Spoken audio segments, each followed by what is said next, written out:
오늘의 밥 시간입니다. 3월 20일 월요일 오늘의 밥은 마태복음 22장 23절로 33절 말씀입니다.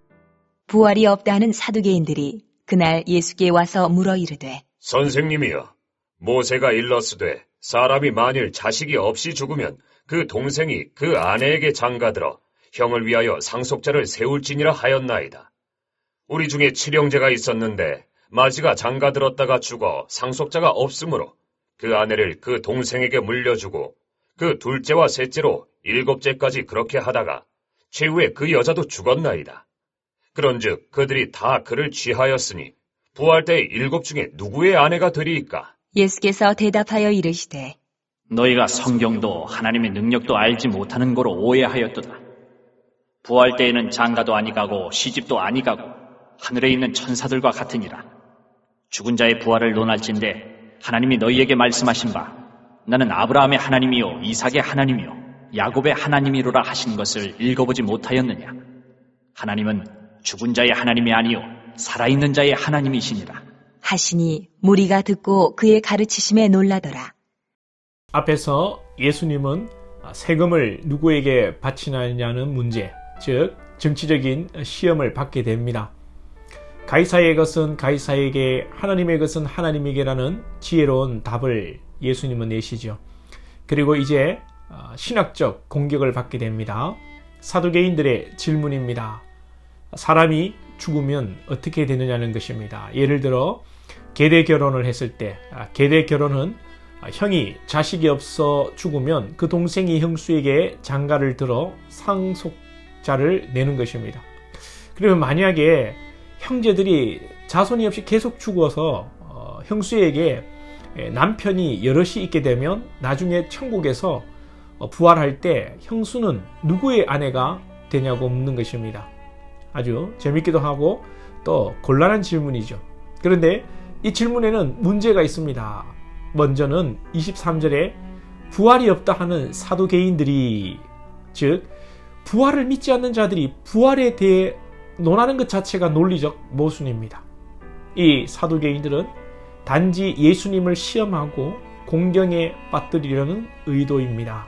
아주 그 의도가 악하지요. 이에 대해서 우리 주님은 성경도 하나님의 능력도 알지 못하고 너희들이 오해하고 있다. 부활 때는 장가도 시집도 안 가고 천사들과 같다고 말씀하십니다.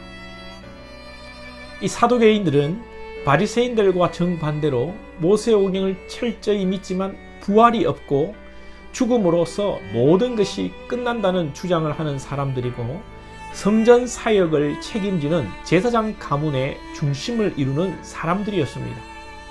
어떻게 성전의 사역을 중점으로 하면서 부활도 없다 하고 천국에 대해서도 모르는가? 그것은 자기 고집으로 살면 그렇게 됩니다. 아무리 성경을 보고 많이 읽어도 내 생각으로 받아들이면 성경을 성경으로 읽지 않고 내 생각으로 해석하게 됩니다. 우리도 여러분 마찬가지입니다.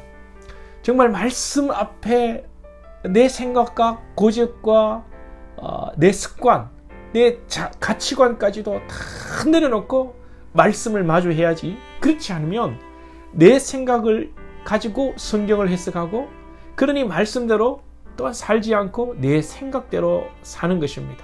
실제로 실험을 해보면 같은 글을 읽는데 읽을 때 다르게 인지하는 사람들이 있습니다.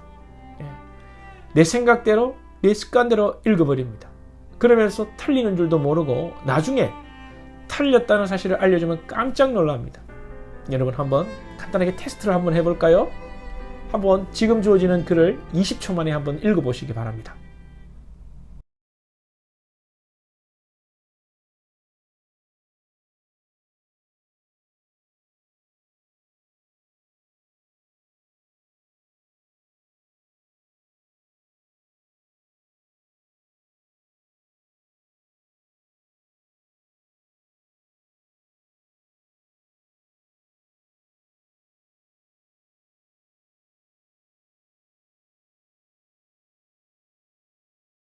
다 읽으셨나요?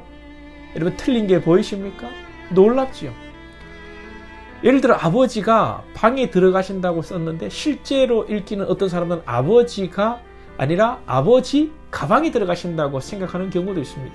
실제 글자와 다르게 내가 생각하는 대로 읽고 해석하고 받아들이는 것인데 성경을 이렇게 여러분 받아들이면 큰일 나는 것이죠.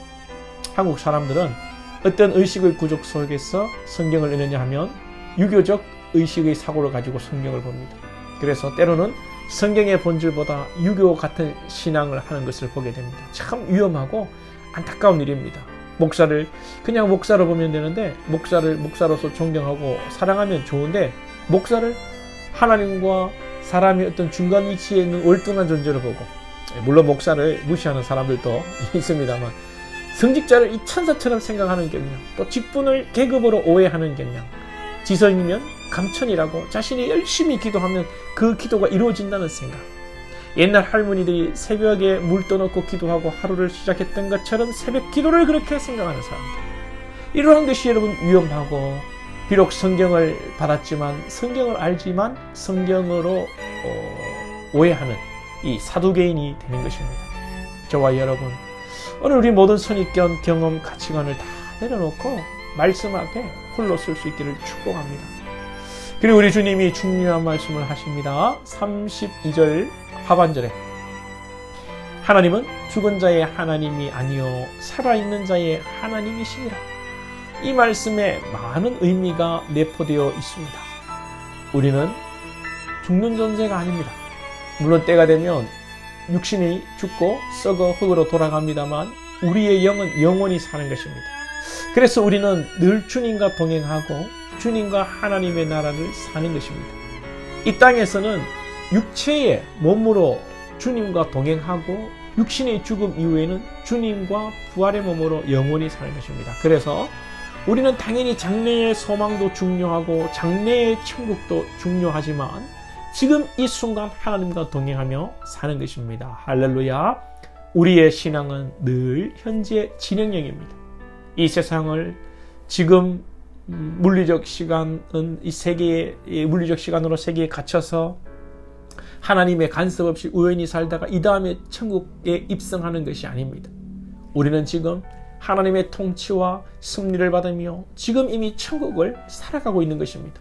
비록 여러분 삶이 있어서 어려운 환경을 만나고 때로는 육신이 병들고 내가 원하는 삶이 아니어도 우리는 하나님과 동행하는 것입니다. 아니, 하나님은 여전히 나와 우리와 함께 하십니다.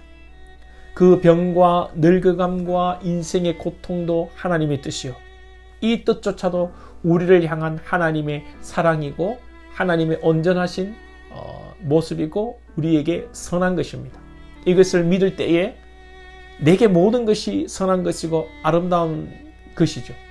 아니, 저는 실제 이러하다고 생각합니다. 희망 고문처럼 그럴 것이야 라고, 지금 어렵지만 이게 하나님의 뜻이 계실 거야, 그걸 막 그냥 억지로 갖다 붙이는 것이 아니라 실제라고 저는 확신합니다. 왜냐하면 하나님은 산자의 하나님이시고 나의 하나님이시기 때문입니다. 오늘도 여러분과 함께 하시는 살아계신 하나님과 동행하시고 어떠한 환경과 역경 앞에서도 주님을 신뢰하시고 말씀 앞에 빈손 들고 나아가시는 여러분 되시기를 축복합니다. 기도드리겠습니다.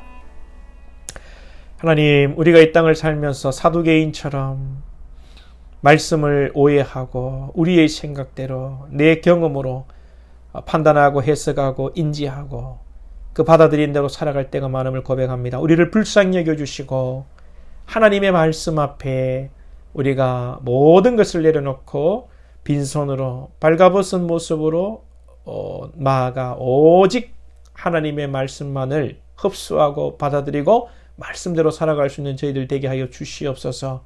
하나님은 죽은 자의 하나님이 아니시고 산자의 하나님이시고 하나님은 나의 하나님이신 줄로 믿습니다. 오늘 나와 동행하시고 나를 붙들고 계시고 오늘 내가 병들어 늙어가고 있고 내가 연약해져 가고 있고 내 안에 환난과 어려움과 역경이 많다 할지라도 하나님을 신뢰하며 주님의 손을 꼭 붙들고 주님을 따라가는 저희들 될 수 있도록 인도하여 주옵소서. 예수님의 이름으로 기도하옵나이다. 아멘.